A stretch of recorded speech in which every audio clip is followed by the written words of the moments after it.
Of all the world's great myths, the earliest is the tale of the hero's quest.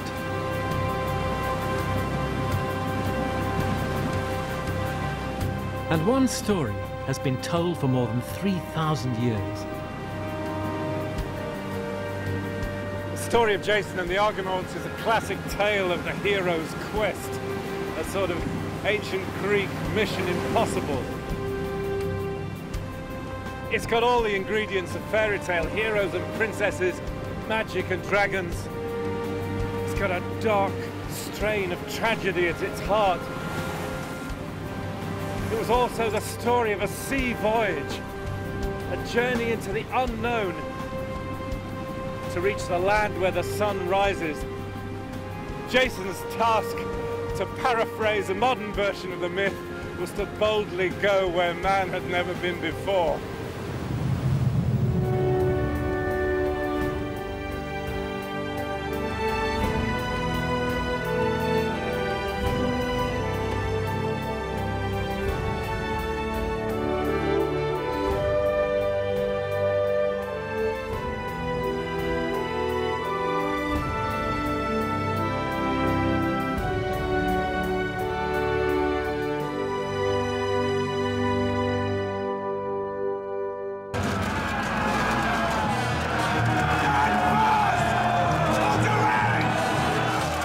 Like many Greek myths, the tale begins in bloodshed.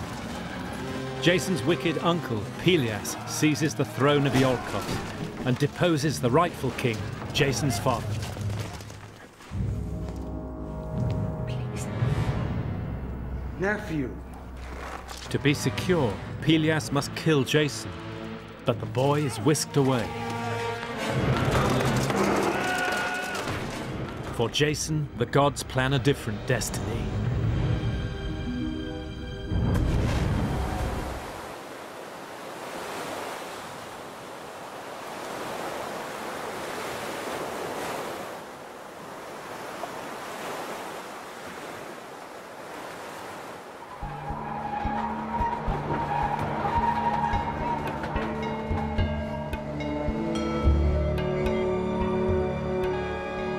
So, like Hamlet, or the Lion King, or Harry Potter, the boy knows about death and loss. He grows up here on Mount Pelion in central Greece, a magic mountain. It's the summer resort of the gods. The gods used to move from Olympus and spend the summer here in Pelion. Esculapius, you call him? Asclepios? The father of medicine, the god of medicine, yeah. He lived here. Yes, It's the mountain of the centaurs, especially the most important of them all, centaur Chiron. He was the one who taught Achilles. Achilles, the hero of the Trojan War.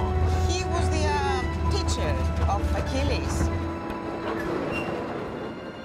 Even today, when you talk to Greeks, the gods and heroes are real. Many people have argued that these stories have some kind of historical basis because they seem so rooted in real places, like Mount Pelion here. But you always have to remember with myths that they mingle fantasy and fairy tale and real-life detail in a completely haphazard and delightful way. The story of Jason's like that. It begins with a little boy who has lost his mother and father, being brought up here on Mount Pelion by a kindly centaur, half man, half horse. From the very beginning, you're entering the world of magic.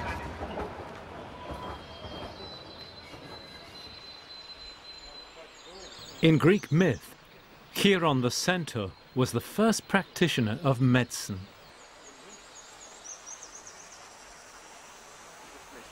Because there's plenty of healing herbs here. Yeah, you can smell it everywhere, can't you? Yep. And Jason's name, a Bronze Age name, means the healer.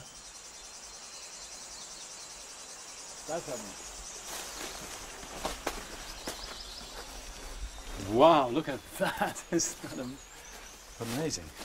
So this is the cave where Jason was brought up by Εδώ ήταν το μέρος που ο Ιάσον Όχι μόνο ο Ιάσονας, αλλά και πάρα πολλοί ήρωες της ιστορίας μας. In ancient times, tales were told of strange rituals up here. How men came to the cave dressed in freshly killed rams' fleeces. Some said human beings were sacrificed. So, Stathis, in ancient Greece, there used to be a festival every year here in the summer where people came up to the cave and dressed up in sheepskins and things like this. Have you ever heard of any festival like this that survived into modern times? Εποχή μας δεν προλάβαμε να τα δούμε. Τα ακούσαμε ότι γινόταν σε παλιά χρόνια. It was as recent as turn of the century. 100 years ago. Yeah. Amazing. You can imagine it though here, can't you?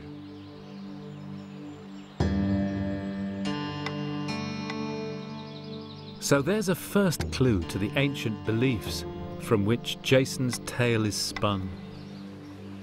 Like fairy tales, myths express our deepest thoughts, hopes and fears. But in myths, especially Greek myths, the hero doesn't always live happily ever after.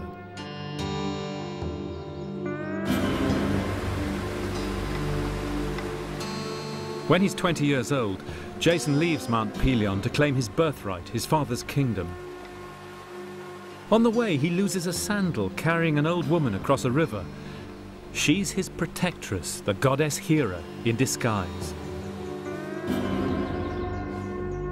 And then Jason heads down into the plain of Iolkos to his uncle's palace.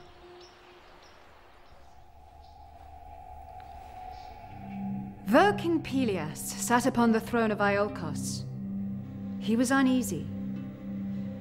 A prophecy from the oracle at Delphi had warned him to beware a stranger who would come wearing just one sandal.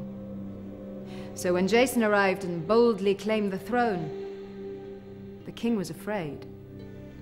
The sacred law of hospitality forbade him from harming Jason directly, but Pelias was cunning. "Tell me, young man," he said to Jason, "if you were me, and you were faced with a challenger to your throne, what would you do?" Jason replied, "I would set him a task that none but the gods could hope to perform." "Very well then," said Pelias. "If you would wear my crown, you must first bring me the golden fleece."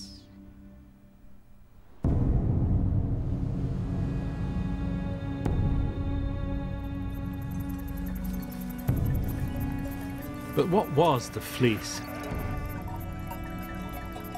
Well, the fleece came from a marvelous golden ram, a gift of the king of the gods, Zeus himself. The ram had flown east to the land where the sun rises. And there the king, as son of the sun god, had sacrificed it and hung the fleece in a sacred tree guarded by a dragon. A wondrous portent in a land no human had ever seen.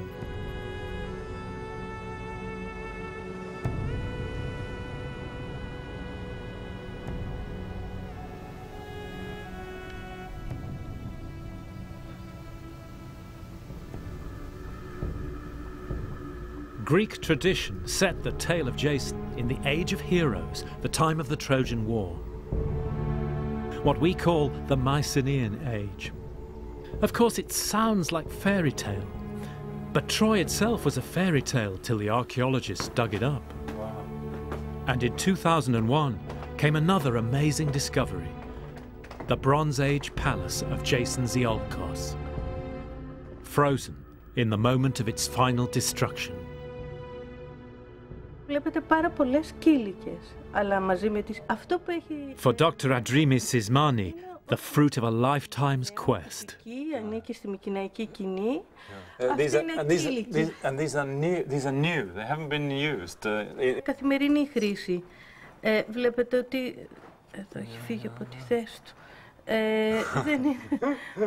So this is a room in the Mycenaean palace of Iolkos, next to the kitchen block, destroyed. Nobody's sure what the reason would be. towards 1200 BC, so after the time of the legendary time, but the marks of the catastrophe everywhere on the walls.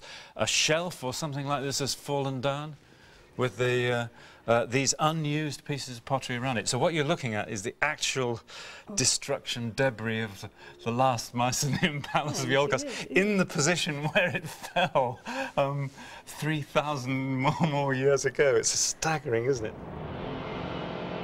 So the key question, could this be the palace Jason knew? Is this the place that the poetic tradition is remembering? Ένας αρχαιολόγος θα σας πει ότι εδώ είναι ο Ιάσονας ή ο Πελίας μόνο αν έχει γραπτά. But despite such a wonderful find, when dealing with myths, historians always have to be cautious. Είναι πολύ πιθανό να συμβαίνει. Dr. Zisman is saying, of course, as a professional archaeologist, I can't say this is the Palace of Jason until I actually find his name inscribed here. But what I can say is that this was the great centre of Mycenaean power at this time.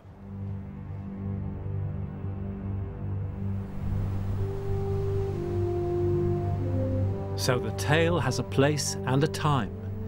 In the late Bronze Age, around 1400 BC, Iolkos was the northernmost Greek kingdom, a seafaring place since prehistory.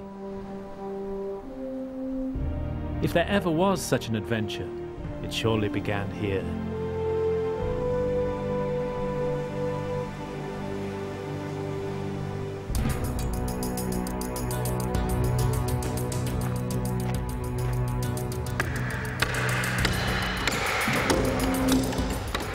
But to go to the end of the earth, you need a boat.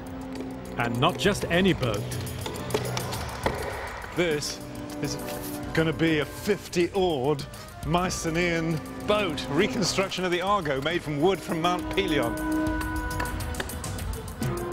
Its name, Argo, means swift. The Greeks say it was the first boat to have a name and a personality.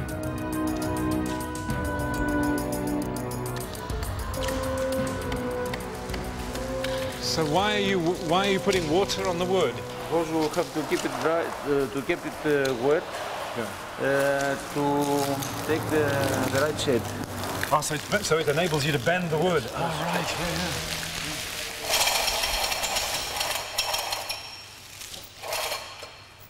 Just look at it. Like pieces of tree just bent. Like. And this technique of just taking like 3 great big pieces of a tree and putting them together. This is an ancient technique. Yes. It's absolutely mind-blowing, isn't it? It's so kind of primitive, isn't it? You put 3 trees together, you sail it to the Black Sea. So do you think something like this could sail to? You could sail it to the Black Sea, to the Pontus? Yes, of course, to the Pontus. It's very strong. When they build the Argo, they put a piece of wood in from Dodona. You know the magic wood. Which is it? The magic wood is this. The wood which speaks. Yeah. Yes. This is oak. The magic oak from Dodona. This is the magic oak from Dodona.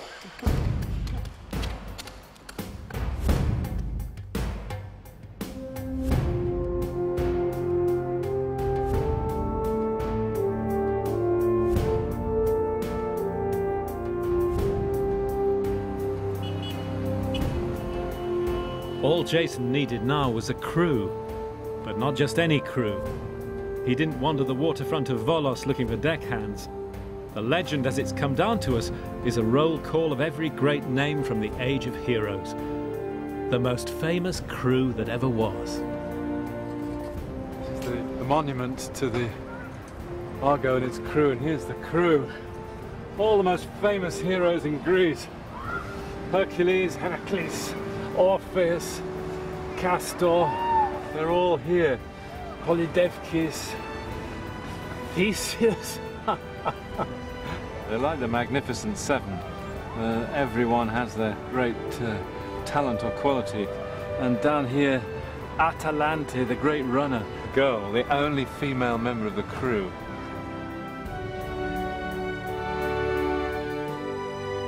The legend says that Jason sailed from Greece to Kolkis, today's Georgia. But the way the earliest poets saw it, the Black Sea was part of the great ocean which circled the earth. It was literally a voyage to the edge of the world.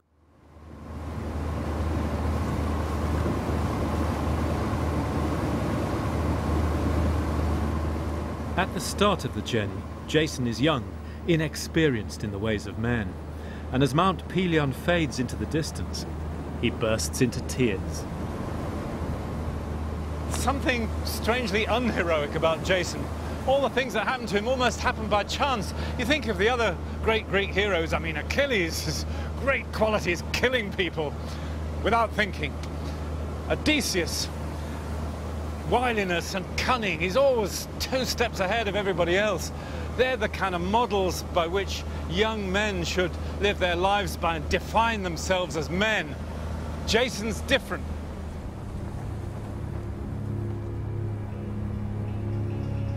Jason's not macho, he's not a killer, and he's receptive to the power of women.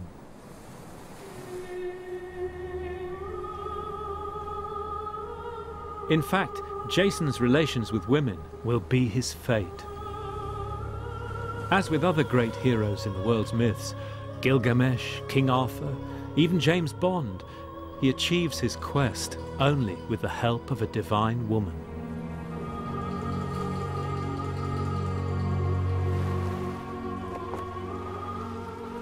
And so the journey, as some ancient writers understood it, was also an